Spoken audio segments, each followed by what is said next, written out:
Hi,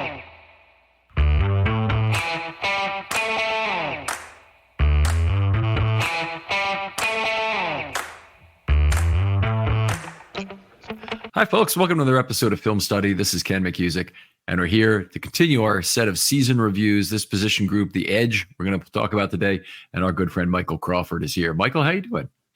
Doing great, Ken. Always a pleasure to talk some football with you. Happy to be back. I know we were talking not too long ago on a different topic, so it's good to be back in kind of a shorter time frame. Probably doing it a little sooner than either you or I would like, but that's the way the season ended. So we're moving forward. Yeah, but we were going to have the talk about the Super Bowl, so it'd be just next week anyway, doing that long review of so that would have been the preferred re-meeting time. But unfortunately, we're talking about the Edge today, wrapping up the Ravens season by positional group. A lot of common themes running through this group. The Ravens have certainly, though, in recent years had an amazing ability to find edge talent in the bargain bin. And that was a big part of this 2023 team with Van Noy and Clowney both coming very cheap and very late. Yeah. They've always kind of shopped on that clearance rack in free agencies at a variety of different position groups. But at edge, as you mentioned, particularly. But this year, I mean, it's like when you're shopping, in real life, like shopping, right? We're using the analogy, and you go in there and you find something that's like a really nice brand, right? Like if you got it at a store, you pay hundreds of dollars for it. You get it in there and it's like $50 or something. So they found like some real gems this year. Yeah, outstanding. One of the other common themes that ran through McDonald's defense is we saw very few of the multiple tight end looks. And they had three guys in the rotation this year in Oweh, Van Noy, and Clowney, who they would have liked probably at some time to get on the field together. They could have used, Atavius Robinson even as a fourth down lineman. But a combination of having some linemen who could rush the passer and synergize with those guys, and also the need, I think, to restrict snaps for all of them, kept them basically using two the entire year. Very little rush nickel, a few snaps, but very, very little of it. And I don't believe a single snap of race car all year. I have to go back and see if they had a single 4 OLB snap. If they did, I'm not exactly sure when it would have occurred because they never really had an abundance of outside linebackers for a game. Yeah, that was interesting for sure. If you'd asked me back before the season started, like even back, OTA's training camp, I certainly wouldn't have anticipated that. I mean, the conversation around that position at that time was way different than, the conversation we're about to have now. I mean, there was a lot of uncertainty. There was a lot of unknowns. There was a lot of, well, how's this going to work? Where's the pressure going to come from? And, not just the guys, which I know we'll talk about, the personnel, but then also how he deployed them, which you sort of just alluded to. It was, I guess this probably carries over to the defense in a more broad sense. It was just like the perfect storm season on defense in a lot of ways. Just so many things kind of came together to do something historic. It's going to be very difficult to replicate a lot of that because a lot of it, frankly, is based on health. The defensive line health was at an amazing level. They had the same 5 guys play every single defensive line snap the whole year, which I've never heard of happening before. That's absurd. It's crazy. And the outside linebacker, the big three, the Ravens have actually done this, I think, before with Oweh when it was Houston and let's see, it would have been Oweh, Houston, and not JPP. Who's the other one I'm thinking of? That's the third of that group who was providing them with some real pass rush ability. It was not JPP? It was not another person group? So this was not Bowser. Bowser was not healthy that season. Yeah, it was Bowser. It was Bowser. Okay. Yeah. Okay. so that he's been out for a while. It's easy to do that. And that's part of the frustration with this group. But as good as they were, they really could have been better. And two guys could be back. I'll say Bowser, obviously from the long NFI, which I think most people have already written off any kind of possibility that he'll be back because he could be caught at a fairly significant savings. But also Ajabo, who missed every game after week 3, and honestly, has not really taken a step forward from his year 1 performance. Yeah, it's tough with him because that first season you kind of knew what the deal was in terms of injury. He came from the draft, suffered an injury, training for the draft, I think, or was at his pro day or something like that. So you kind of knew coming into the season, like, okay, we're not going to see this guy for a while. If we see anything this year, that'll be an encouraging sign. And we did, and he flashed a little bit, and we're thinking, okay, year 2, this thing's about to take off. And unfortunately, the injury bug bit him again. And now you are sort of resetting those expectations. You're like, okay, well, what are we going to get now? As opposed to coming off year 1, you're thinking, oh man, we're really about to see something. And now you're like, well, what are we going to see? So like the tone has changed, unfortunately. Yeah, it is very unfortunate. And the chance is not zero, obviously, that we'll see something from Ajabo the rest of his time. But at this point, he's kind of at a crossroads season already. It's kind of early to be there. I think he's actually changed how the Ravens view that NFI tag when it's on a rookie. So they placed it on Voorhees as well, and they did not offer any sort of an early back that would reduce his give a year of service credit effectively. Yeah. And so they did for Ajabo, which in retrospect was a big mistake. I mean, I don't think he gained enough developmentally from that year to justify the lost year. And now obviously with the injury after it compounds the situation. This would have been year 1. We'd be having much different conversation about Ajabo and his value to the Ravens still. But I think the Ravens have learned their lesson on this. I don't know that there's another player that they would, make that adjustment for. And they had more leverage over Voorhees because all they'd used was a 7th round pick on him. And if Ajabo had said, no, I'm not signing for that, and somehow decided it was in his best interest to go to the next draft, which I don't know how it would have been, then he could have, potentially been drafted by somebody else and signed a new contract and whatnot. But unfortunate situation all the way around. And it just is what it is, obviously.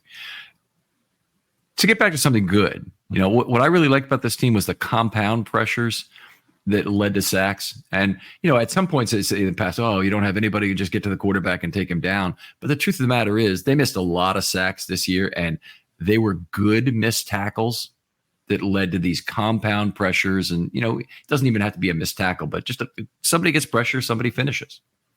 Yeah. I know we'll probably hit on that when we talk about Clowney for sure, but he wasn't the only one. There were other guys who had opportunities to kind of close and finish the deal and, weren't able to get the quarterback down. But like you said, did it in such a way that it allowed the next guy to actually finish the deal. And as Harbaugh likes to say, put the period on the end of the play. And so it was just like a swarm, it's like a Shark Week sort of feeding frenzy kind of situation with their pass rush this year, which look, it's great when one guy can just straight up win and get to the quarterback and get him down clean. I'm not knocking that at all. Obviously, that's great. But there definitely is something to be said when you've got multiple guys getting there or around the vicinity of the quarterback so that when one guy kind of gets a hold and slows him up and now the quarterback has kind of got to reset and try to get his bearings and there's another guy, closing in right on him. There's a lot to be said for that kind of pressure as well. Like you said, the compound pressures. Yeah, if the quarterback gets spun, there's usually a very limited chance of a costly completed pass. I'm not saying it never happens. We saw Lamar Jackson have one in the AFC Championship game, but more often than not, it's a case where that quarterback maybe gets the ball out of bounds, but most of the time that ball's tucked. It's not coming back up and not even getting thrown. Somebody else is going to get there. And the Ravens had, as much as they had great starters, they had great closers this year, with Madubuike being, a big time beneficiary of it in terms of his sacks. Yeah, I think aside from a select few quarterbacks, you mentioned Lamar being one of them, Mahomes, we can probably name the names. I think for most guys back there, they drop their eyes, right? When that first guy gets a hold of them and they kind of shake that off, at that point, they've dropped their eyes and they're now just trying to survive and looking for a way to get down or get the ball out of bounds or get whatever they can. But there's these other guys, whether it be Madubuike, whoever else it was, bearing down on you. And I think that when you played the Ravens this year in particular, you saw a lot of guys sort of go to that immediately. Like so guys who maybe would be a little bit more willing to kind of hang in there, keep their eyes up, try to keep their eyes downfield. If it happened once, it's almost like it started to speed them up. And they're like, all right, I don't have time for that with this group. I got to just get down or get the ball out of bounds or get whatever I can. I mean, yeah, I can think about the Lions game. I think they kind of had that effect on golf. You can probably think about a couple different games like that where they just got the guys and they were just like almost tapping out. I don't want to say that because I don't think guys were doing that, but it gave you that feeling like these guys are just tapping out. Yeah. I faced some weak offensive lines too, but Trevor Lawrence, wasn't looking his most secure in the pocket against him. I think Stroud might have had one of his worst games of the year. Brock Purdy, of course, was he was in a different headspace during that game. And I would have loved to have actually heard that conversation that happened behind the card with Shanahan about why he was not going back into the game and Darnold was. Yeah. It was one of those things. It's like you take you're taking the pitcher out, right? You got to go and say, hey, you just don't have it tonight. You got to get him out of there. Yeah. Let's talk about Clowney a little bit, I guess, first. One of the great one-year signings in Ravens history for value. And it was an up and down year, honestly, for Ravens free agent signings. They didn't do well on some, but they did it well enough on the ones that hit that I think in aggregate, they got good value, even with a deal like Beckham on the books, who I don't think I can twist that anyway into providing value, or Yassine, who I don't think anybody would try and claim was a value at his price. Yeah, Clowney just, the talent is there. Obviously, you see the physical talent, and he's a different type of rusher. He's a different type of pass rusher. I think for me, I felt like he's always been a pretty solid to maybe even above average run defender. I think that's always been a part of his game because he is super physical. That's one of the first things you notice when you turn on a game and you watch Clowney, even before this season. Like even in Cleveland, where, I guess, maybe he probably had a little bit of a down year last year by his standards or by other people's standards. But one thing that he does is be physical in the run game. And I think you and I have talked about this a little bit before. I think he's actually a pretty intelligent run defender too. He's got some of those Suggs qualities in terms of knowing how to knife across a blocker's face to set someone else up, like knowing when he can do that, right? Because obviously everybody has an assignment.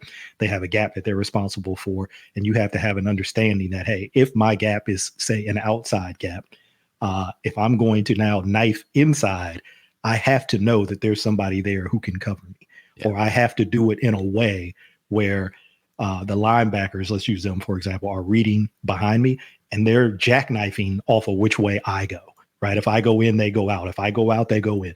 I think he understands that stuff. And I don't think he gets a lot of credit for that because you think about his name. I don't know how many people talk about his intelligence, particularly as a run defender, but I think he's a really smart run defender. So I always give him a lot of credit for that. I completely agree. Of course, putting him in the Suggs category is kind of like putting any starting pitcher today, anybody, including the Cy Young Award winner, in Sandy Koufax's category, because Suggs is the greatest run defender of our generation. Right. And the things he did just right. So clarify everybody out there. Some of those qualities, I'm not saying that he's Terrell Suggs, but some of those maybe instincts is a better way to describe it. Some of those instincts in the run game. I think that's a really good point. And I don't remember making the note this year, but I do remember times where he took an inside track and it seemed like he knew either Queen or Roquan was out there protecting the C gap and that he could make that move. And, some of that you almost have to have eyes in the back of your head, but you don't really, because, there's only certain players who can block those inside linebackers. And if you have enough of a view of those guards and the center to understand, are they climbing and in a potential place to make that block. So I don't think he actually has to turn his head around to figure out if Roquan or Queen should be in the right place. But again, that's a case of a very integrated defense, understanding what each other is doing and trusting the man behind them. That's something Ray Lewis always used to talk about with the 2000 team. Yeah, and you hear defensive line coaches talk about that. Don't lie to the man behind you. You know what I mean? They're on a string, right? Defensive line, linebacker, even back to the secondary. They're on a string. They're tied together, particularly in run defense. You can make the same argument for pass coverage, but since we're talking about run defense. So, these are the kinds of things where when you understand not just the structure of your defense, but also the blocking scheme from the offense and what they're trying to do, if you can recognize then everybody can stay connected on that string because now they know, okay, if Clowney's going to do this, now here's my adjustment, right? The linebacker, here's my adjustment. And then the safety's feeding off the linebacker. Okay, if Roquan's going to do this because Clowney did that, then here's how I adjust, so it keeps everybody connected on that string. And I think he's just really good at that. And then as a pass rusher, I think we've seen, I don't know, I have not looked at his numbers. Maybe he had a double-digit sack season somewhere else down, I don't think so. Okay. I think this was career high at 9.5, right? Let me take a look real quick. But okay, because he's always been a different kind of pass rusher. He's not that bendy, burn the edge. It's not TJ Watt. It's not even Myles Garrett. Garrett's like in a whole nother category, but he's not that sort of flexible turn the corner kind of guy. He's a little bit more of a power rusher. But I think this year you actually saw him with maybe a little bit of a deeper arsenal of rush moves. And I know we'll probably talk about Chuck Smith at some point, but yeah, I think, there was a lot to attribute there to Chuck.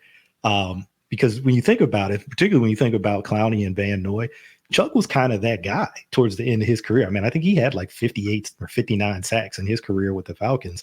And I want to say his last double-digit sack season, so I think he played 9 years, 8 with Atlanta and 1 season with the Panthers, I think, came in his second to last season. He was 30 years old, and I think he got like 10 sacks or 9 sacks, something like that. Mm-hmm. So I think he can really relate to that veteran pass rusher.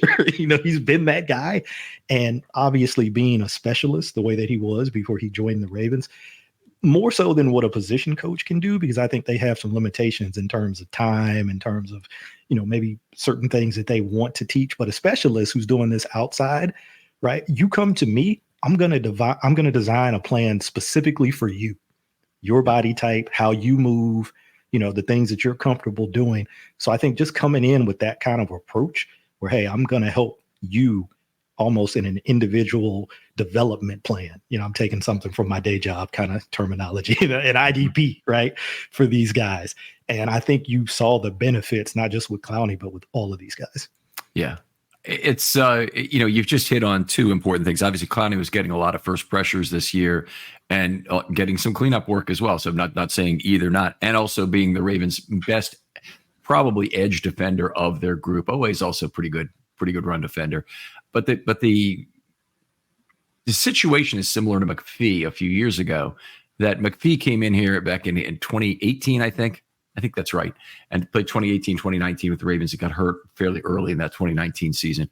But in 2018, he was pretty much there for the whole year, played a lot more snaps than he had for any time in the recent past at that point. And the problem was that the Ravens, he was their best run and best pass defender. He's their best pass rusher, and he's their best, run defender at the time. And you wanted to have him on the field all the time. Mm-hmm. And yet you have to find out, when can you not put this guy on the field? And I thought that was one of the real nice things about McDonald's operation of this team, was management of snaps.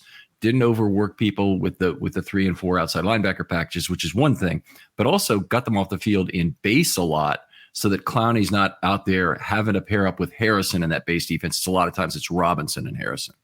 Yeah. I mean, losing Mike McDonald, we could go off on a whole nother tangent about that, even though I'm excited about Zach Orr. But yeah, I think that to me is always a hallmark of a good coach, is somebody who can take what their players do and design the system around that. It's not so much, here's my system, you guys need to fit into this come hell or high water. Obviously, he has a structure. You can't show up with nothing. But I think he showed me just a reminder. Like I said, it's always something I look for, but it was just another reminder that, look, the best guys do that really, really well. And so I think, like you said, he was able to kind of identify situationally, all right, here's where I can get Clowney off the field a little bit, kind of save him a little bit, still be effective with the other guys that are out there because of the role that we're asking them to play. It's something they can do. It's not, go back to a couple of years ago, right, when so many of their edge guys were hurt and you had Owe out there like doing everything, right, putting all kinds of stuff on his plate. Now, that was out of necessity, but fortunately, we didn't have that situation this year, and I think McDonald did a really good job of having roles for guys and putting them in positions to do what they do well. Yeah. Yep. Very well said. 747 snaps, the most he's played since 2018. It comes back to me. Only dropped the cover 22 times, so they weren't trying to make him into a Sam linebacker, even though they didn't really have a Sam linebacker this year. It turned out we'll talk a little bit about Van Noy because he did a little bit more of it, but still nothing like what Bowser has done in the past. A couple other notes: just 2 penalties. They're NZI and a DOF. No significant penalty. And when you hit the quarterback as often as Clowney did this year, you'd have to think there'd be a very high probability of that happening. And he did get one in the AFC Championship game, right? So I'm talking about the regular season.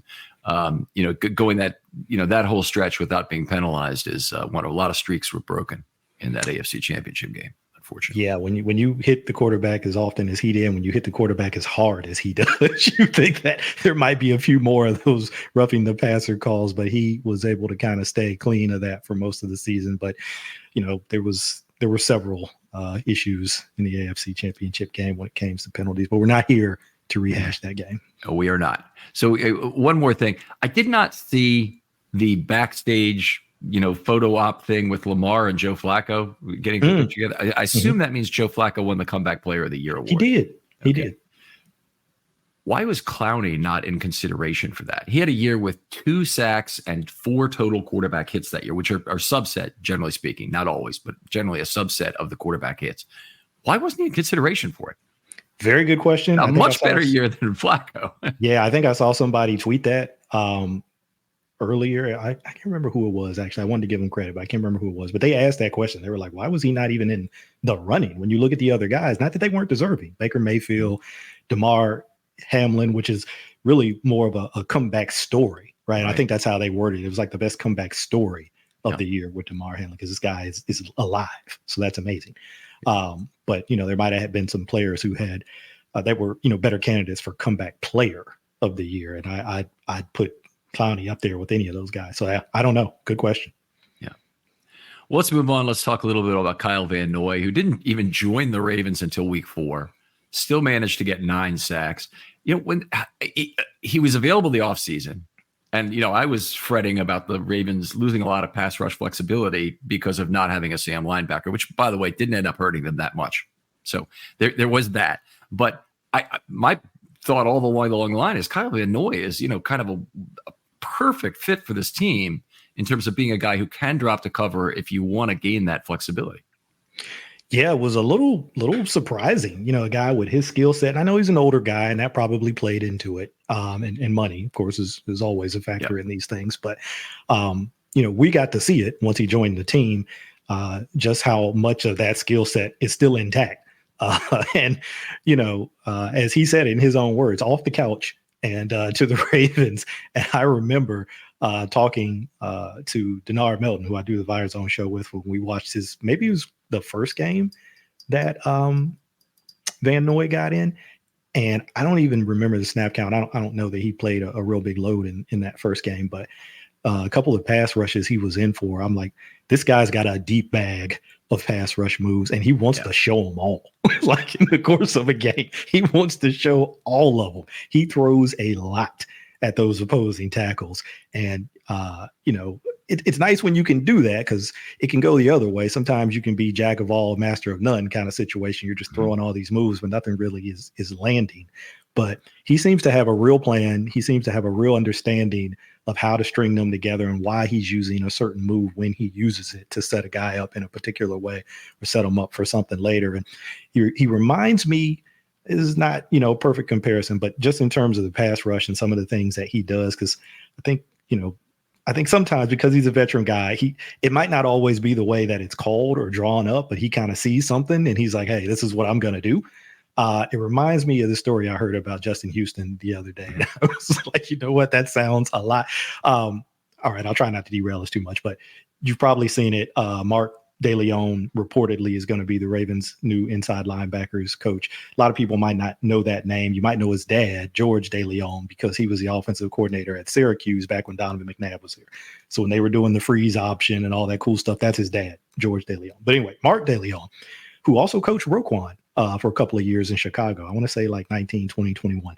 But he was on a podcast and he was telling a story about coaching Tamba Ali and Justin Houston back in Kansas City.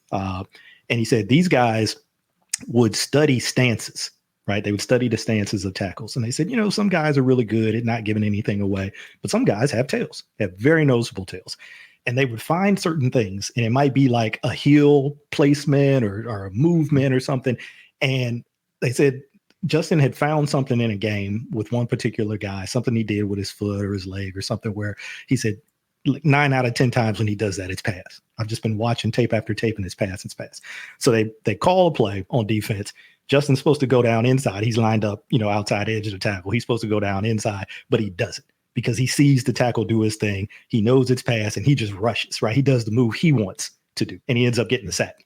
And he comes over to the sideline, and the DC for the Chiefs at the time, I forget who it was. I don't know if Spags was there yet or not. And he says, "Hey, great job, but you were supposed to go inside." He said, "Coach, I saw the tape." I saw the move on tape. And so I think sometimes when you get these veteran guys, that's why I'm tying this back to Van Noy. Sometimes they just see certain things, and it may not be what's called, but they trust their instincts, because they've been doing this a long time. You let great instinct players alone. Ed Reed, always used to say he used to work off the center to block punts. That was the weakness he needed, not somebody who was responsible for blocking on the outside because he was too quick for all that crap. He needed a great get off against that center, and if he had a certain way the ball was getting tilted or whatever, he knew to go early. But anyway, that's going back to Reed's career. There's probably some younger fans who don't know this, but he had 4 block punts in his first 2 years of his career before they really took him off the punt team. And he returned 3 of those himself, picked up the ball and ran them in for touchdowns. So incredible start to his career. Bill Belichick still says never would have taken him off the punt team.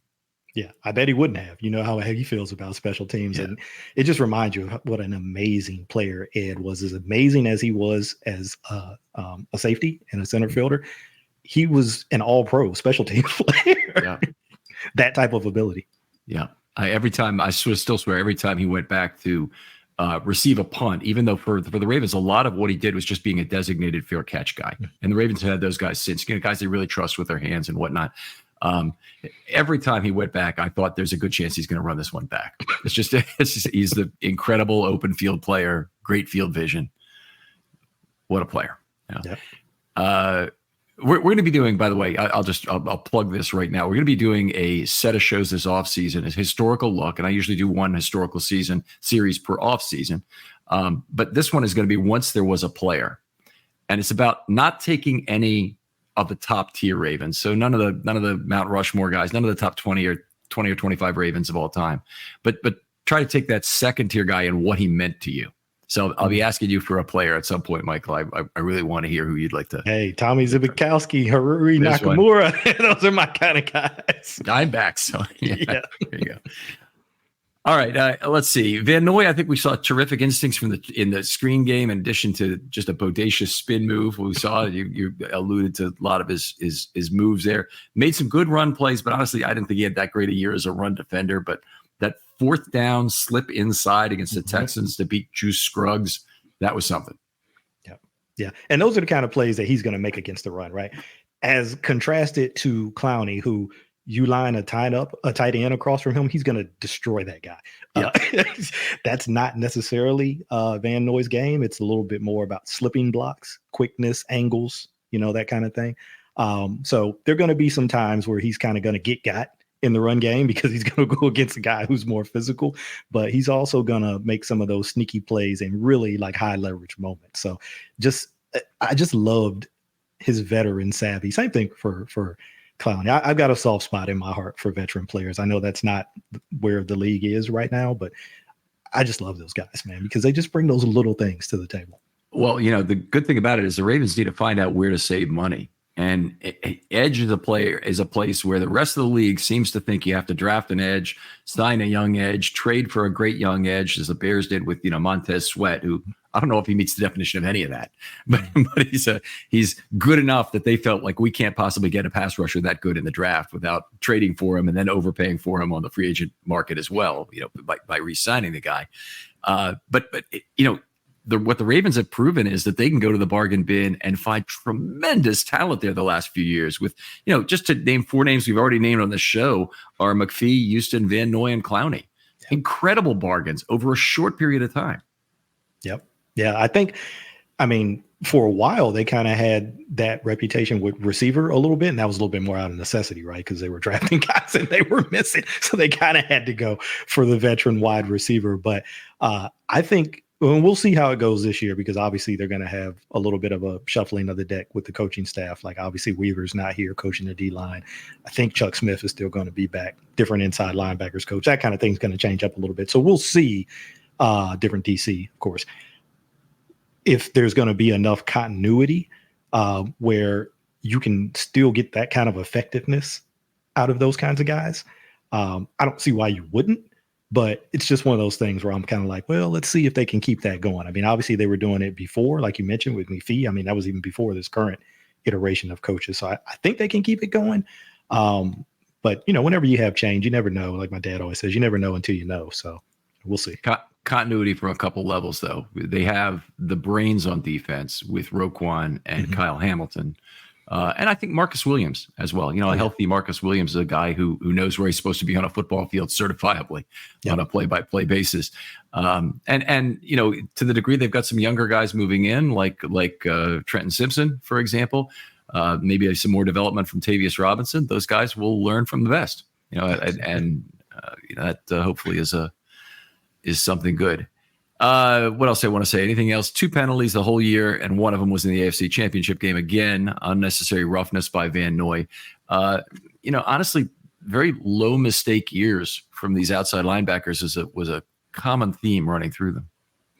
Yeah, unfortunately, key mistakes in the biggest game of the year is another common thing. But again, we digress. Let's move on to Odafe Oweh.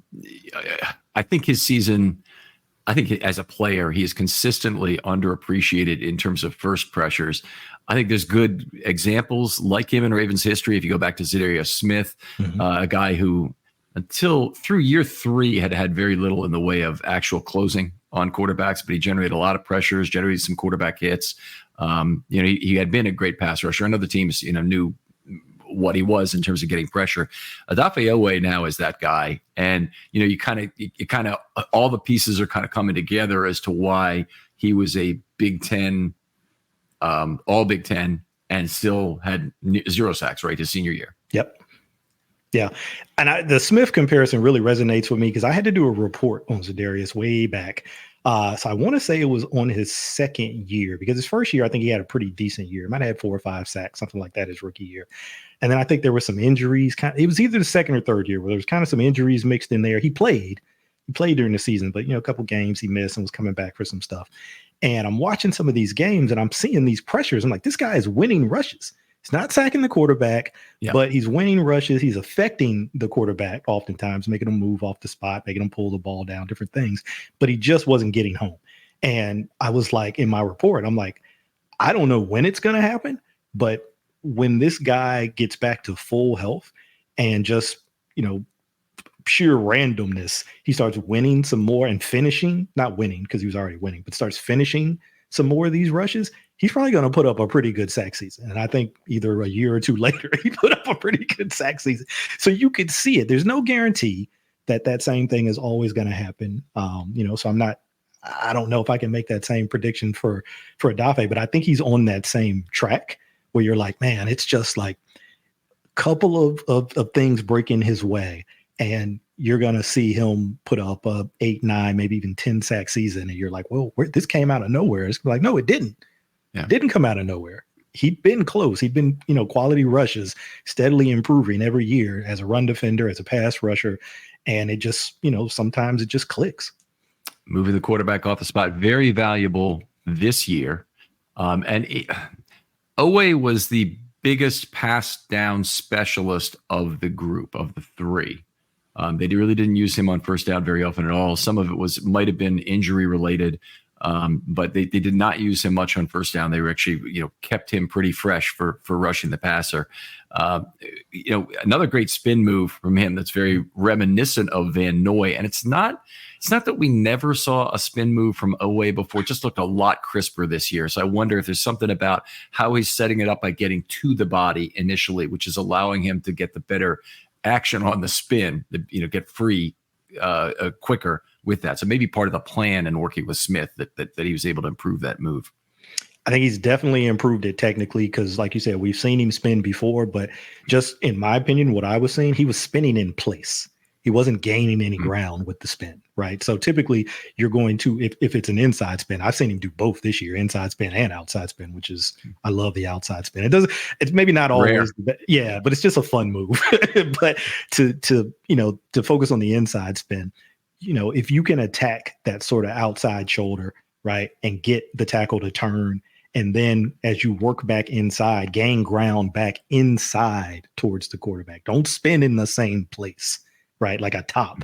You're actually gaining depth towards the quarterback as you work that inside spin, and you hit with that inside elbow. They call it an ice pick into that guy's chest. And you actually use that to propel yourself in that inside spin. So it's like a momentum create. It hits the guy, which kind of further knocks him out, but it also propels you inside more. So I think you can see some technical improvements to that move this year. And again, we've mentioned Chuck Smith his name a couple times this year. Not a surprise that there are going to be technical improvements when you got, arguably one of the better pass rush specialist teachers in the league who comes to work for you. Yeah. Snaps were significantly cut, including his pass rush snaps this year. But in terms of his relative drops to coverage, he dropped to just over 5% this year, where he'd been at 13.1% last year. Nobody. They were desperate for a Sam linebacker earlier last year when Bowser was out, right? Mm-hmm. Bowser was out last year, right? At some point. Yep. Yeah. Okay. And yeah, they were down there. They were down to Houston and away pretty much for at the only for a while there. So they needed him for that. This year they didn't, and I think it really helped. Of the edge group, his snaps were the most effective of any group that was on the field. And what I mean by that is they allowed 4.4 yards per pass play when he's on the field. And that was the lowest of any of the edge players. And it's not I don't normally tout that statistic because I don't always think it means so much. But for players like Kyle Hamilton, it does mean a lot. Yeah. It really matters whether Kyle Hamilton is at slot corner or whether he's on the back end. Is a huge difference for the Ravens. And I think it matters for Odafe Oweh. He's the guy they really want on the field on third down. And they did a good job of getting him there on the obvious passing downs. Yeah. And again, just you mentioned how it matters. That particular stat matters a lot with Kyle Hamilton, and the film really supports that number. Yep. I think you can say the same thing for Oweh. I think the film supports that number because he does win rushes. I know people, I got a name in my head. I won't name this person, but there's a couple of people I know is, almost Oweh, right? Is what they like to call him. And I'm like, okay, I get it. It's a fair criticism, but when you're winning rushes at the rate and the frequency that he's winning them, you are still affecting the quarterback. And like you said, if you can do that, move him off his spot, get him to drop his eyes, get him to hold the ball, that's just going to help the defense, whether that helps another rusher, whether that helps coverage, whatever the case may be. Those do help. It's something that there isn't necessarily a stat category to track that, but it definitely helps. And I guess there can be. There's anyway. I don't need to go into it, but there is NYOA is available out there on the NFL GSIS site. So if you want to find out for individual players, at least it used to be. I haven't checked the entire year to make sure they still publish that. But net yards over average, it's for down and distance, similar down and distance situations. How does a single player's performance relate to league average? And so the Ravens have a whole bunch of players with plus because the Ravens defense overall is very good. And so, and bad defenses, so they have a whole bunch of negative numbers. It's kind of like looking at plus minuses for hockey that even good players for bad teams are -8 or something in hockey. And that's, it's just the nature of the game and how it is. But, some good stuff out there if you ever want to look at NYOA. I'm thinking of doing a series this offseason, Mike. I wonder if you'd be interested in doing one of these, where we go through kind of sources of information that are available for people who want to do analytics of some sort, and go through, hey, you can get this and you can, sort this in this way, and you could drop this into a CSV and you could do certain things with it. But I think that'd be a fun episode to do. Yeah, sure. No, I'd be interested in that. And I'm pretty low tech when it comes to that, but I get a lot of stuff from Pro Football Reference. And import a lot of that stuff. But obviously NFL Fast R for the guys way smarter than me. they're pulling tons of stuff off of that now. So yeah, that would be a fun one. Yeah. The other thing which I think would be a fun series, and I hope you guys don't mind us talking about this during the show here, is doing a series on things to look for when watching film. And this is the kind of thing where we got to really keep ourselves in check and pick, like, how do you identify the secondary on a play, or how do you identify the defensive packages? One I've done before, so I don't want to have to do that particular one again. But maybe in terms of a single pass rusher, what are you looking for on a play from your various sources of film, whether it's an one of the two all 22 views or coach's film, or whether you're looking at just a straight TV. Because I'm a big proponent of the TV video because it gives you much more control and clarity and ability to time things. But when I have questions, I mark my score sheet for A22 and I go back and look there. Yeah. So I'm sure you're from my understanding of how you do things, you're much more of a fan of going to the all 22 first. Yeah, I tend to lean on that a little bit more. Now I'll watch the TV copy because typically that's going to be available first. So I'll watch that again while I'm waiting. And there certainly are angles that I think are better on the TV broadcast, replay angles and that kind of thing. But if you want that wide angle shot, if you want that end zone shot from either behind the offense or the defense where you can see line play a little bit better, certainly the wide angle, you can see, secondary play and wide receivers. It's like anything else, right? It's almost like this conversation we have between data and film. It's like, it's not an either or. The more you can take all of those tools and integrate them and use them, the better it makes your analysis. So same thing with the TV copy versus the, integrate them both. Plus I like the sound on the TV copy too, because you can hear calls and different things. So, I think I told you I played around that one year. This was back when Flacco was still here, and I was like trying to figure out some of their cadence calls and writing everything down, and then going through, okay, well, here's what I think this mean versus here, here's a check or here's. So there's a lot of cool stuff is basically what I'm saying. Don't isolate or I don't say don't exclude a particular source just because maybe you like another one a little bit better. It can still have value. You just kind of got to be open to seeing it. Yeah. Yeah. Anyway, think that would be a lot of fun. And you're one of the people I'd really want to do it. Michael's been through all the Scouting Academy stuff. And I think that assignment you were referring to for Za'Darius Smith earlier was probably a Scouting Academy assignment. Right? Yeah. That was a Scouting Academy assignment. Yeah. Wait, I feel old now because I'm going to say it's been maybe 10 years since I did that now. It's been a long time. But yeah, it was a great experience. I still tout that to anybody who's interested, even if you don't necessarily want to get into scouting for a pro team or a college team.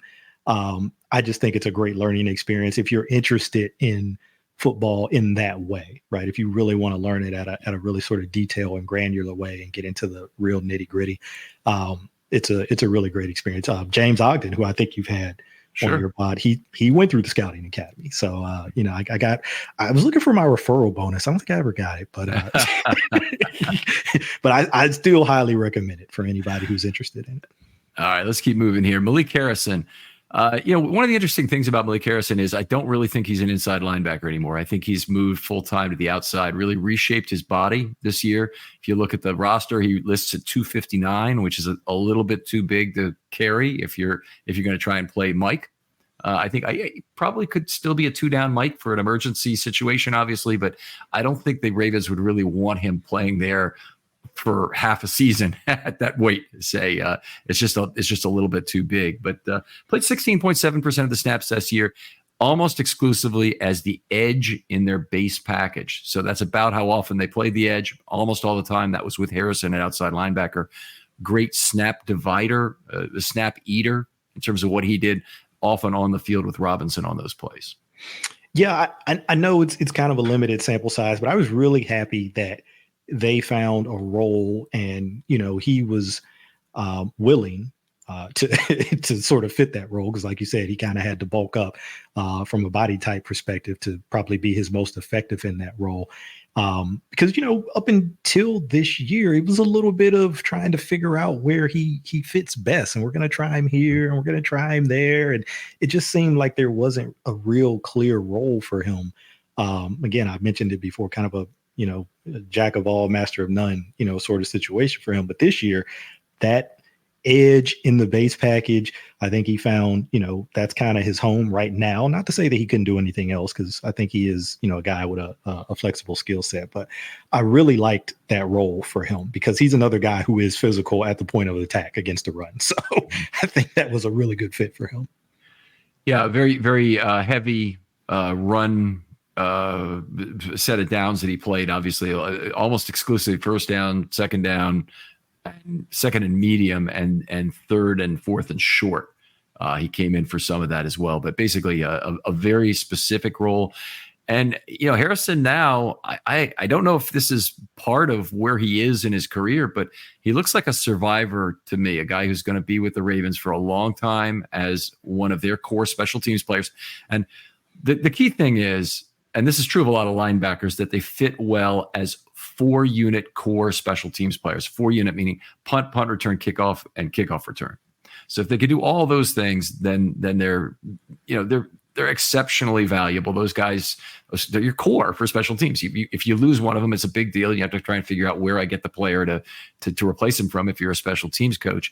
And Albert McClellan is just an incredible comp for him at this point. A guy who played both inside and outside linebacker, long-term Raven. I don't know if McClellan was actually ever the special teams captain, but the way Rosberg talks about him, it's like he's his firstborn son, in terms of covering kicks. So he really loved him. So I think Harrison probably is pretty close to that. Stone, I guess, was the captain to start the season. I don't know if Stone even stayed on special teams the entire year, but I would expect if Stone's not here that Harrison will be the guy this next year. Yeah, he's definitely made himself into one of those core guys on teams and a leader. And I love the Albert McClellan comparison. I think it's a really apt one. And they definitely have a type, don't they? I mean, you can do this at various positions and various roles. Really, you probably can get a better look at it even by role if you take a particular role, whether it's on offense or defense. And they have a type. Whether you go back to the Ozzie years or now ever since DeCosta's been in his GM, they definitely have a type for certain roles, and you can see it.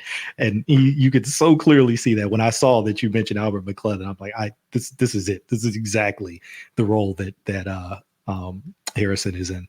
Yeah, the thing that I say about the Ravens special teams players, they're core special teams players, the guys they want to keep around for years, not the guys who are there because they're the 5th outside linebacker or they're the 4th inside linebacker, and their future with the team is not known.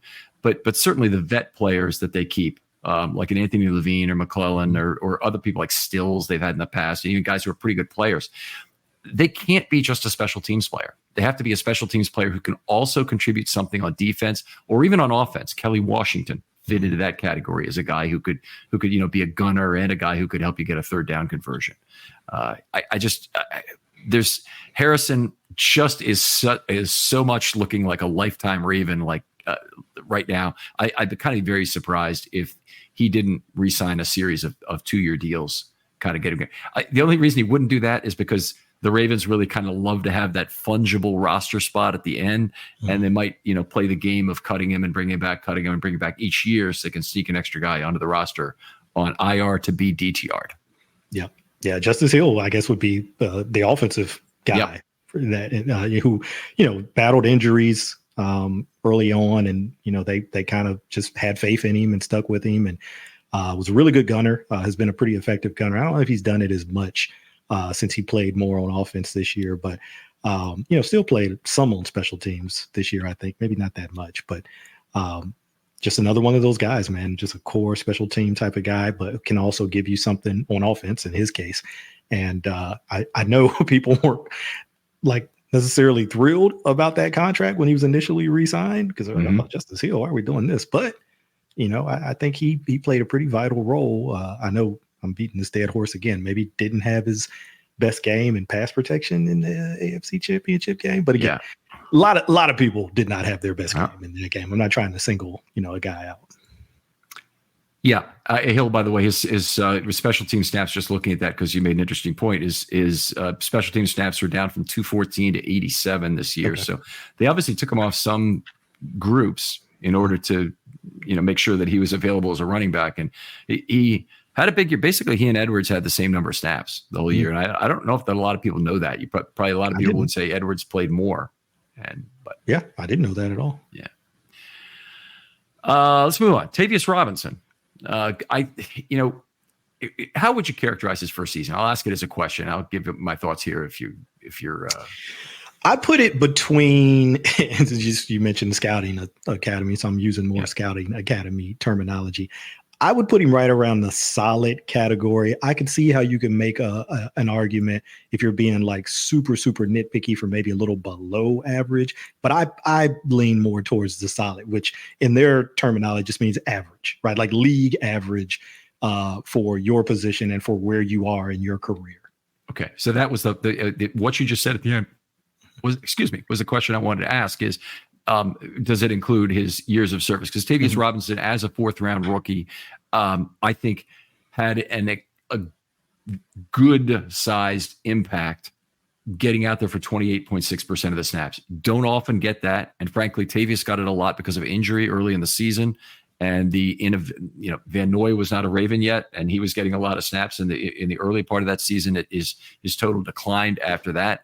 He obviously also got a fair amount in the base package, but I think it's so important developmentally to get those players on the field in some real live fire instead of just having them practicing with the team and be a game day inactive.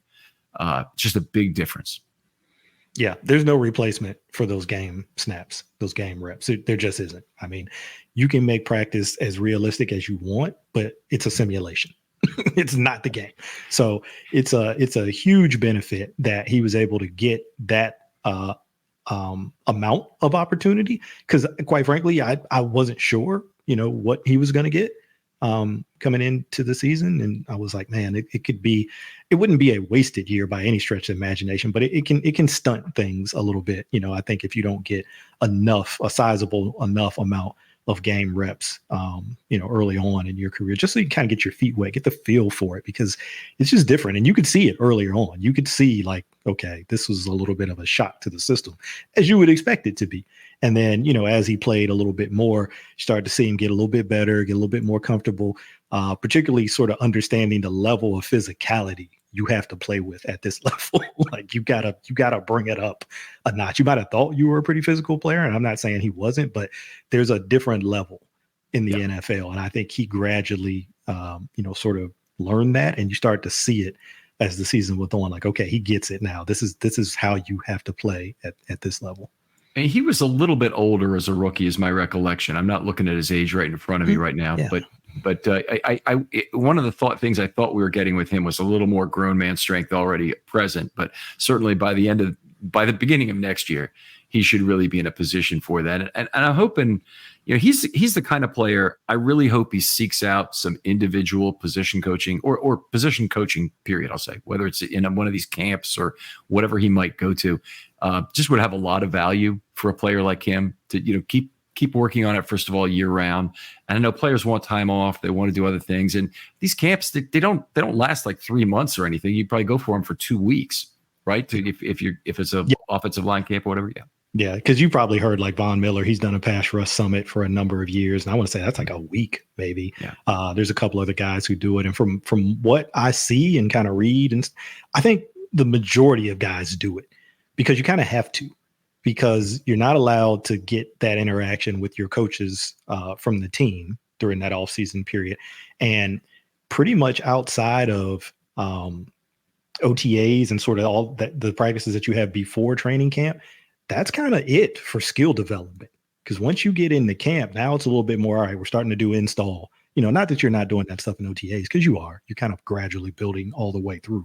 But by the time I think you hit training camp, you're kind of like hardcore on installs and, actually working on the stuff that you're going to be running during the season. And we've kind of gotten away from the skill of it. I mean, you still have individual periods, but it's not the same. So I think you got to get a lot of that stuff in the offseason on your own. Do you think that NFL players are understand well enough the notion that it takes outside study, despite the fact that they're probably going for 12 hours a day at the building, or a lot of days they're spending 11, 12 hours there between, make sure they get all their mandatory lift, classroom time, all the other things that go with, being being a player. A lot of them, it's a great place to get free meals. They don't even mind being there 12 hours because the first hour and the last hour and an hour in the middle are meals, and they don't have to pay for them themselves. But in the case of some players, they think, okay, phew, the season's over. I need a break now. And all of a sudden, it's May and they haven't really done very much, and OTAs are coming up. And I get the feeling that even with agents and what they can tell a player and how much they'll listen, and even what teammates will maybe tell them, that some players don't necessarily want to put themselves through the off-season grind it'll take to be a great football player. And some of them have other interests. I mean, they want to go to broadcasting camp, or they want to go to other things. I mean, I can understand the desire to go to an internship to get your business career started. Yeah. If you want to be in banking after you retire. It's just a 12-month a year job. Yeah. I think there probably is some percentage of guys that are like that. Because of all the reasons that you just mentioned. Sometimes even with the younger guys, I think sometimes maybe you don't know what you don't know. Like if you haven't had the opportunity to be in a locker room with some more established vets who've already kind of set up that kind of regimen for themselves in the offseason. They have people they work with, they have people they trade. If you don't have that in your locker room, it's a bunch of young guys and everybody's like, all right, well, what do we do now? I think they could maybe fall into that a little bit too. But I think a lot of the sort of young vets to certainly more established vets who've been around for, let's say, 3, 4, 5 years and up, they probably figured that out either on their own or by, learning from, an older vet on the team. And I just don't know that you can last very long in today's league if you're not doing that. I think it's just going to – no, I don't. I think it's going to be really hard to stick on a team and be effective. Can you make a team for a season, kind of hang around in some different ways, maybe be a P squad guy, and then they ended up, not signing you to a futures deal or something. So you do it over again the next year. Can you bounce around like that a little bit, especially if you've got some physical talent? Sure. I think you can. But if you're trying to like really carve out a role for yourself on a 53 and like be a guy who's there year after year, I think you got to do that. I almost think you have to. I don't think you can get away with not doing it anymore. Right. You don't want to learn your lesson by being cut, and it's particularly being cut for the last time. But, there's Caillou Blue Kelly. I don't know if you know this. He's now on his 4th team. I knew he'd moved around a couple times last year, but I didn't realize it was up to 4. Yeah. So he got actually, I was surprised to see this. He got signed by the Commanders in December, but he was with the Packers and one other team before the Packers. It was Seattle. Yeah, it was the very first one. Yeah. Yeah. But I've heard a couple people, and these people who maybe a little bit more plugged into this kind of thing than me, who say that that's kind of the common thing that they hear when they have an opportunity to talk to players, or current players or former players. Like, you have to do that on your own because you're not going to get enough of it with the team. You're just not to get to, to become the type of player you want to be. Yeah. Takes outside study. And you know what? I don't even think that's unusual for any highly paid profession in America. I mean, if you're a doctor, you go learn about how to do new surgeries or new procedures or anything you might be able to charge from, or how to run your medical practice, because nobody's going to tell you the business side of that. You're a lawyer. I would imagine there are any number of things beyond just the standard set of ways you have to train yourself to meet compliance standards, to maintain your credentials. You probably have to go to lots of other seminars to learn new things about the law. Absolutely. Look, I just heard my dentist. That's why this is fresh in my head. My dentist just told me about this. I'm in there just for like a routine cleaning. And he had referred me to this periodontist, and I'd got some work done. And he told me, he's like, oh, yeah, I'm going to see, Dr. Muckford. And I was like, he's like, oh, yeah, we get together, a group of us get together a couple times a month and discuss like special cases or rare situations. Yeah. Journal club. Everybody's got to do it. Everybody's got to do it if you're trying to be the best that you can be. If you're trying to maximize where you're going in that profession, you got to do it, because there's just not enough during sort of those core business hours. You're working right at the time. So there's not a lot of time for study or research or discussion. That stuff's got to come outside. Yep. Very much. All right, let's move on. Talk about the last player on this group. And obviously we've hit on him a little bit in terms of what David Ajabo did. They used the 2nd round pick on him. They have gotten very little bit of actual time on the field in 2 times. I have very little to say about the second season that's truly positive. In some of the play that he had, There were some missed run assignments, getting caught either on the inside. I have one visual memory of that in the preseason, or just not being in position to take his place. Sometimes not being physical enough. Had 9 coverage snaps. I wouldn't look at that as being Ajabo's long-term future in the NFL, but it was Cincinnati, and he had a fair number of coverage snaps because Cincinnati has this very horizontal spread game and whatnot. I think that they're playing small ball. One of the things you try and do is get pressure on the inside and get the outside linebackers to the outside, which is something the Ravens were pretty effective at. Yeah, the phrase that came to mind for him, and this is pre-injury, right before he got hurt, is just development isn't always linear, right? So you're thinking after year one with the flashes he showed, if you're looking at it in terms of like a graph, like, okay, the arrow's going to keep going up like this. A lot of times it's going to go here, and it's going to go back up, and it's going to go back down even further than it went the last time. This is going to come back up. That's the reality, I think, oftentimes of how, development can be for some of these guys. And that's different for every player. What that's going to look like is different for every guy. Obviously the physical traits are there. That's why they used that second round pick, even though, he was coming off of that injury. We'll see what those look like when he's fully healthy again. But, we heard all of this great stuff, right, coming into training camp about, the kind of shape he was in and how he was kind of ready to take that next step. And then when I watched the preseason, I saw a couple of, this was preseason. I'm going to, lead into the regular season, but I saw some instances where I felt like he was dropping his eyes on contact. And I was like, that's not a good sign to me. Like, you're engaging with a guy on a block and, you're ducking your head. And I'm like, I don't know if things are just still kind of moving a little fast for him right now. At that time, let me say it that way. I don't know if things were moving kind of just a little bit fast. I got the sense that things were still kind of, spinning for him. Like it had, and you might think, well, he played his first year. Shouldn't it have slowed down a little bit? He didn't play that much his first year. And then, you're getting more on your plate now going into your second year. And I think it might have been spinning a little bit in terms of installs, in terms of calls, in terms of things that they were asking him to do. I think it might have still been going a little bit fast for him. And that carried over, I thought, a little bit into, the limited snaps he had in the regular season too, where you're just like, okay, the game hasn't slowed down for him yet. Let me start by saying it's just that sort of observation where you're seeing him drop his head and whatnot. This is why I love talking football with you, Michael. It's you notice stuff that is, really different. We've all got our little things that we notice that are a little bit different from the next guy because we're specifically good at looking at particular parts of the game. But that's really an outstanding observation. And I guess I would ask a question back on it. Is any of that potentially something that he didn't even have to clear up at Michigan? Because, I mean, at Michigan, obviously, tremendous physical talent relative to the players around him then, and he hadn't been playing the game for that long. Yeah. And so when I hear that, I'm thinking Daniel Fa'alele and not pretending like his arms are vestigial to himself in terms of not punching.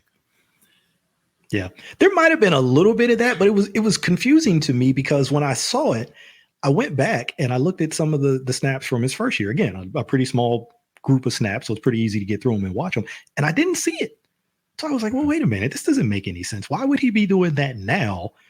You could maybe make a little bit more of a plausible argument for it as a rookie. Saying, okay, this is a rookie. It's kind of just getting acclimated or whatever. So I don't really know how to answer why he was doing it. And it stopped. It's not something he continued to do throughout the limited snaps he had in the season. I want to say by the time he got into the season, I didn't see it as much anymore. It was kind of mainly the preseason. So, I don't know what was going on there. It could have just been a focus thing. Maybe there was something that just happened in that particular play. He got poked in the eye or something weird. I mean, I saw it more than one time. I saw it a couple of times and I was just trying to kind of figure it out. But it just that, and then like you said, some of the missed assignment stuff.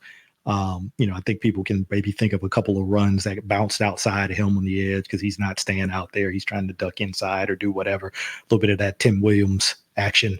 And I was just like, I think it's still just going a little too fast for him right now. And sometimes you just got to get out of your own way with that stuff. It's like, what to do and you have the physical ability to do it. But the pressure of being a second round pick, coming off an injury, everybody's, kind of hyping. I'm seeing all the stories reported about me in the off season and how I'm getting ready to take that step. They can say all they want that they don't listen to that stuff. They're human beings and they're young guys who grew up in the social media age. So I think they do hear it. They might not want to talk about it, but they hear it. And sometimes, you got to remember these are human beings, they're not robots. So that stuff, it can affect them just like it can affect anybody. So I don't know. Obviously, I'm not a psychologist, not a psychoanalyst, but I just wonder if maybe he was kind of getting in his own way a little bit before he got hurt. And, hopefully that won't be the case when he's back healthy. To all young players out there, I'm not necessarily in a position to give advice on this, but I will say professionally, it does not matter what some people think. It does not matter if everybody works for you, likes you. Okay. I would prefer it, in terms of working environment to work with it. But if somebody doesn't like you and it's because you think they're not particularly good at their job, well, first of all, you probably have some work to do to get rid of that person. And some things to do. But in the case of Ajabo, if there's a bunch of people out there and you felt the need to go to John Harbaugh or something and say something about it, because first of all, he wouldn't be the appropriate person to go to. His first reaction is going to be, hey, look, it's part of the job. It's a fair comment situation. I look at the thing Odell Beckham put up, a day or two ago, talking about how he played 30% of the snaps and he this and that and get off my back and blah, blah, blah. I didn't know. I don't even know if that was in response to someone. Okay. If it was a general feeling about the thing, but he shouldn't have started by misrepresenting the percentage of snaps he played because it was really weak. Yeah. So, it was a response. I saw that too. Yeah. Somebody said it might've been one of these aggregator tweet accounts that put out something about, his, I think they showed like his full season stats. Okay. And, he went in the way that he went in. But I just wonder about that kind of thing sometimes because it reminds me of like Kyle Hamilton. He mentioned it last year, right? Particularly after the Dolphins game, he said, and somebody asked him that specific question, is the game just moving too fast for you right now? It hasn't slowed down. He's like, no, it's my mind. My mind is moving too fast right now. It's not the game. It's me in my own head. I'm thinking too much. And he said, once he got back to just, hey, I'm just going to go out here and make a play. This is what I did in high school. This is what I did in college. I think them moving him to nickel helped kind of free him up that way. Sometimes, hey, you see something, just go get it, man. Stop thinking and probably just go get it because that's what we brought you here to do. And I think sometimes as I was watching Ajabo last year, was a little bit of that to me, maybe going on with him. Like it's just going too fast inside. You just got to slow that down and just say, hey, look, stop thinking about, okay, I'm supposed to do this here. And then here's the call, but I got to adjust. Just go get it, man. Just go. That happened with Patrick Queen. We used to talk about, me and Denard would talk about that all the time with him. When he's just going forward, he makes a bunch of plays. But when he's thinking and trying to diagnose and trying to, hey, sometimes you just got to go. And then once you can build your confidence that way, because you've made some plays, okay, now you can bring some more of the mental stuff back in. It's all right, give me a little bit more, coach. Put a little bit more on my plate. Now I'm ready. But sometimes you can get a little too much too soon, and it actually slows you down. That's why you'd see plays where Josh Bynes was getting to the ball before him. And we know that Patrick Queen can run right by Josh Bynes. We know that. But Josh is at that point, obviously, in his career, it's apples to oranges, right? Where he's seeing it, and it's like instant. I see it, I go, right? Because I've seen it 1,000 times or however many times. So sometimes that's just what it is with young players, and you just have to be patient with it. And it can be hard because the expectations with where he was drafted and the potential and all of that. But sometimes you just got to be patient with it. So the biggest thing for me, for him, is just the health part. I just really hope that he's able to have better injury luck and stay healthy because I think the physical ability is there. All right, outstanding. We'll move a little quicker now. Some other guys who had snaps this year. Bowser, we talked about. Percentage chance he's back. Let's just cut it at that and not take any chance really discussing him. Percentage chance back? I'm writing mine down right now. Oh, man. I got to be below 50. I got to be in the 40s probably.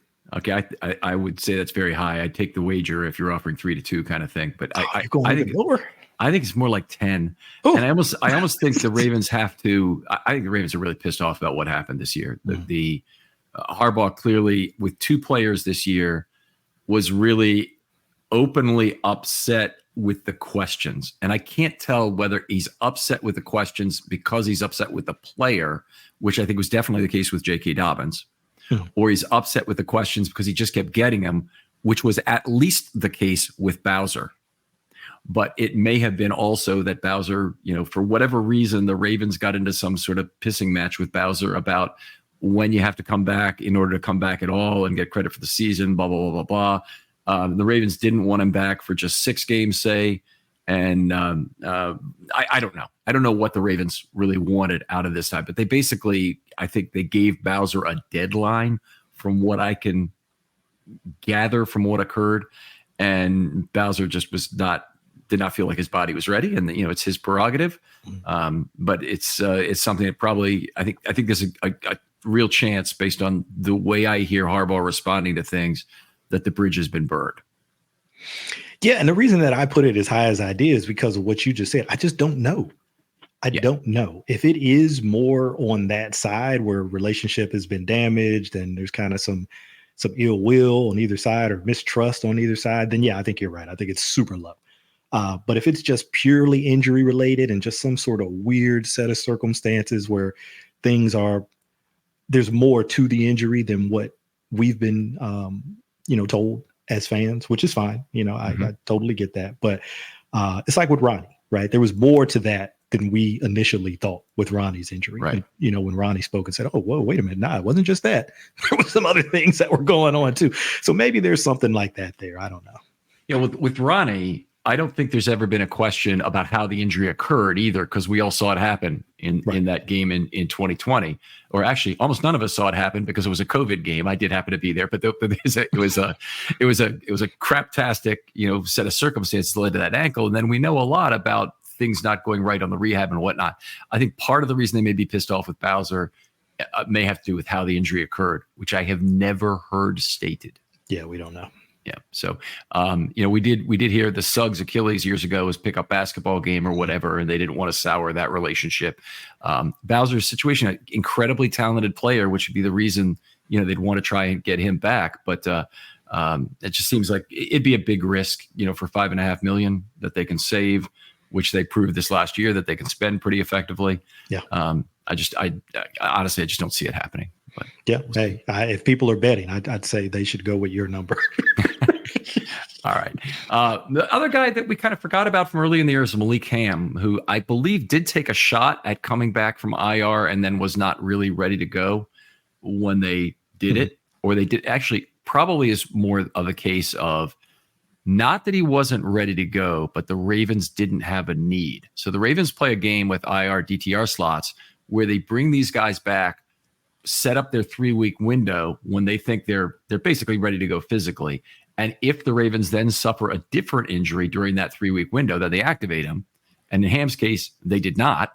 And so they just sent him back to IR to finish the season. I think he has a future with the Ravens. In particular, I think he's a guy competing for a spot this next year. Yeah, definitely flashed some in the preseason. I mean, you heard a lot of good reports out of camp about what he was doing, even in those practices that weren't when they got to the point where they weren't necessarily open to the public.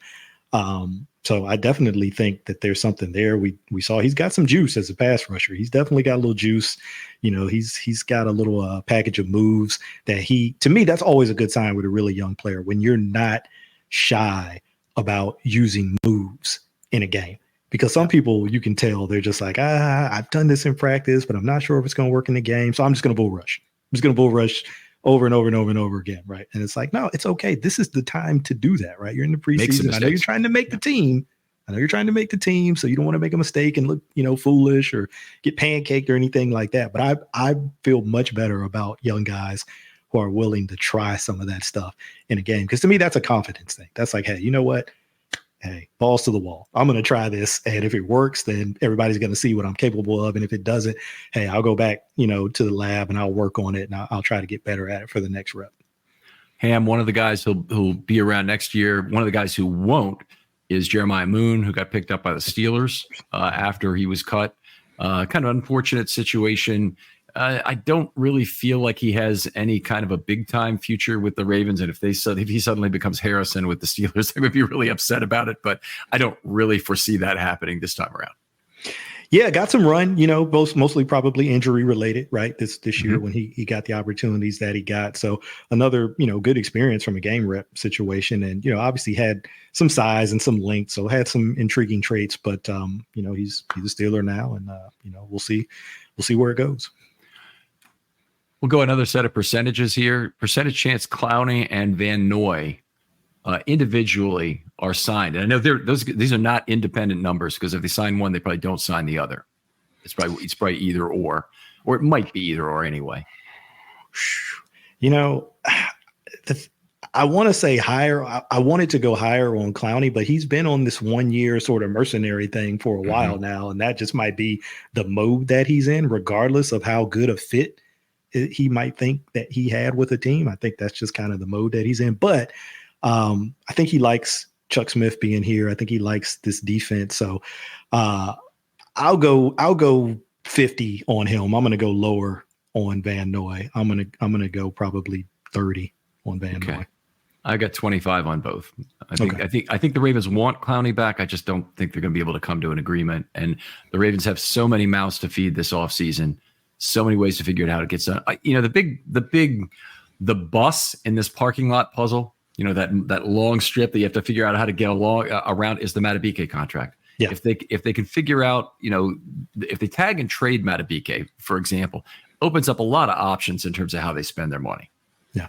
If they just allow Madubuike to walk, which I'm definitely not in favor of, that would open up a lot of options in terms of how they do things. But the Madubuike tag is gonna be a very large thing for them to process off as quickly as possible. Yeah. And you're right. They got a sweetheart deal on Clowney this year, and you're not getting that deal now. Right. No, completely agree. And maybe there's another guy who wants to come to Baltimore and rejuvenate his career at age 31, and fantastic. Let's see what's out there. Everybody else wants young pass rushers. They say we got him in the draft and we don't get him at all, and great. The year 5 option on Oweh, we didn't talk about this early. It's just over $12 million. I think it's a no-brainer. The Ravens take it, whereas I think they almost certainly will decline the one on Bateman, which is a little bit over $13 million. I do think either of them are potential long-term re-signs, with Oweh probably being slightly more likely. But Bateman, I think even after year 4, could be signed to a price-appropriate multi-year deal with the Ravens. Where would you? I'm not asking for percentages this year, but do you agree on the 5th-year options, which get picked up, which doesn't? Yeah, I do. I agree with the way that you laid that out. I think, particularly in lieu of how things went with Queen, I don't know that they. I guess they do regret this decision, but every situation is a little bit different. So with Oweh, yeah, I definitely think that they pick it up.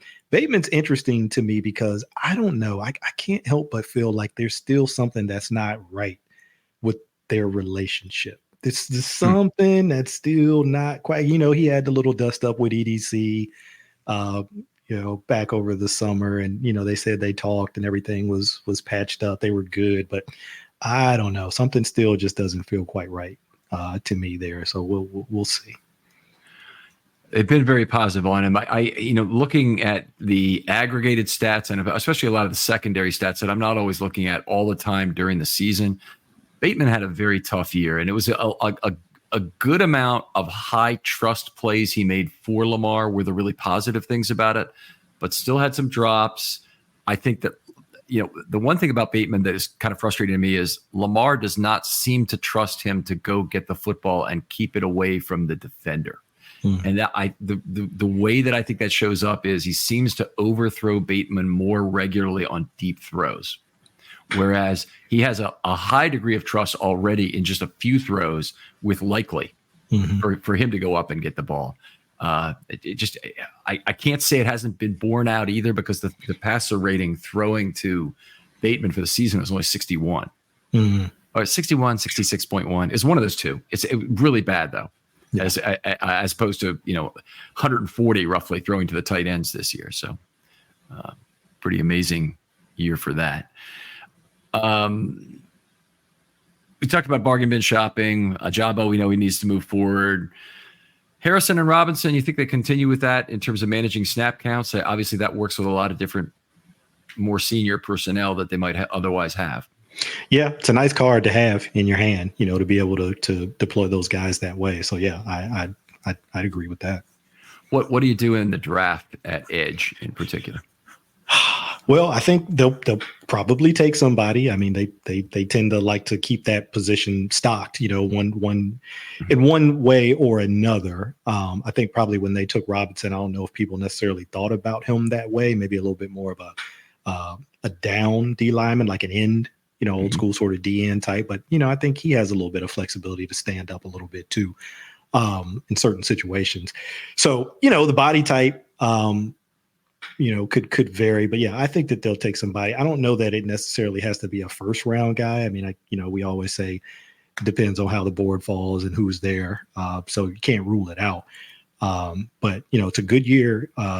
If you need a tackle, it's a good year to look for a tackle right now because it's reportedly a pretty deep group. So I could see them maybe, kind of what they did with Tavius, taking somebody a little bit later in the draft. And then of course they'll probably always take some UDFA swings at that position too. So, you can never rule it out in the first round, but I probably think it happens a little bit later. Be my guess too. Is there a bigger need than offensive tackle for the Ravens this time around? Not that I can think of. It is pretty glaring this year. And, credit to Ronnie, man. I mean, he really fought to try to, be out there and, play through stuff because you could tell he wasn't right. You could just tell he wasn't right. So credit to him and Moses. I don't want to shortchange him either, but yeah, they had a really good year. It's time to make a move at that position. Right. The Moses, I think, is the thing that was just a really breath of fresh air is he's played 2 great years on a 3-year contract. There's not even a single peep about him being a guy you might cut in the 3rd year where the value from cutting a player typically is because it's usually their largest salary, biggest savings, et cetera, et cetera. With Stanley, I was right on the fence at midseason about whether or not they were going to be able to pick up that what essentially is an $8.3 million savings they could harvest by cutting him. The last 4 games of the year, I think, solidified it for me. They want him for 24. It's going to ease that transition. Yeah. It'll make the barrier costs of entry a little bit lower in terms of draft capital. Mm-hmm. I think they could go a little bit later and get a 2-year plan. I still think this year they have to get a guy who can certifiably play left tackle. Not a swingman, not a guard center, not a versatile offensive lineman. Screw all that crap. They're going to need a left tackle. And if he plays some other position his first year, that's fine. But he's got to be the left tackle who will get us, probably $20 million of savings on Ronnie's contract in 2025. Yeah, and that's probably going to mean you got to do that with a pretty high pick, a first or second round pick. To get that type of guy. But, by all accounts, like you said, you never know until this stuff happens and, you have a couple of years to see how these guys play out. But by all accounts, it's a really good crop of offensive tackles this year. And so, they should have some opportunities, to find a guy that they like. I mean, you got to do something. No disrespect to Pat McCarry or Daniel Falalele, because I think again, any particularly with Falalele, guys can always improve. That's one of the things that I learned a lot in the scouting academy. One things that Dan Hatman used to always remind us is, you can't look at these guys statically. You see them 1 year, and regardless of what you think of it, whether it was good or bad, it's not going to stay that way, more than likely. So you got to be willing to readjust as time goes on and always keep in mind that there's an opportunity for improvement. It's not guaranteed. There's an opportunity that guys can always improve. So that could still be the case for Daniel. And, we know what McCarry is, just a solid guy. You can count on him to step in if you need him to, but it's probably time to start to turn that page. Ronnie has been hell of a player for them, hell of a player. So like you said, it would be nice to have him back for next year, and then where you could kind of transition a young guy in. Maybe you even do the rotation thing with him if they want to continue to do the rotation thing. I don't know how they feel about that, but it could be like Jimmy Smith and Marlon, right? You kind of work Marlon in a little bit, phase Jimmy out a little bit, and then Marlon takes over. So maybe it could be, an approach like that too. So we'll see. I wouldn't rule out the possibility, by the way, Stanley even gets to a point health-wise where he could be extended. The Ravens honestly just need to be prepared for it. It's too big a nut in 25 to overlook it in the Lamar Jackson second contract era. Yeah. They have to figure out how they're going to find money. And there's another big name that'll be included who I'm going to talk about in the next show, and that's Mark Andrews. Who, it's a big decision is coming up in 25 about him. So he's, even though it's not fair, he's played extraordinarily well. He's now at a crossroads season in 24, playing for his future, I think. But Michael, let me just say, I've got to move on. I've got another recording to get to, as you know, but I so appreciate you coming on the show and talking football. You're one of my favorite people, which is why we always run long. We said we're going to really try and get this done in an hour, and we're at an hour and 24 and chugging along. But tell people where they can talk to you online and also listen to your other content. You can find me on Twitter at Abukari, or X, I guess you got to call it now, Abukari. And, Deep Cover Podcast is a show I do with Chris Aguilera and Kerry Stevenson. And the Fire Zone Show is a show I do with Denard Melton, where we talk exclusively defense. I should say primarily defense. Every now and then we mix in a little bit of offense, and Deep Cover is just a little bit of everything, a little bit of offense, a little bit of defense, a little bit of life. A good group of guys with both of those shows. And, we've slowed down a little bit as we enter the off season, but we'll probably have some stuff around the draft because all of those guys are, big time into the draft. So, be on the lookout for some of that stuff. I'm sure I'll have Michael back to do some draft content here. We'll always look forward to talking any kind of football with you, Michael. It's always a pleasure. But appreciate that. But we'll really look for you in terms of a draft position and whatnot.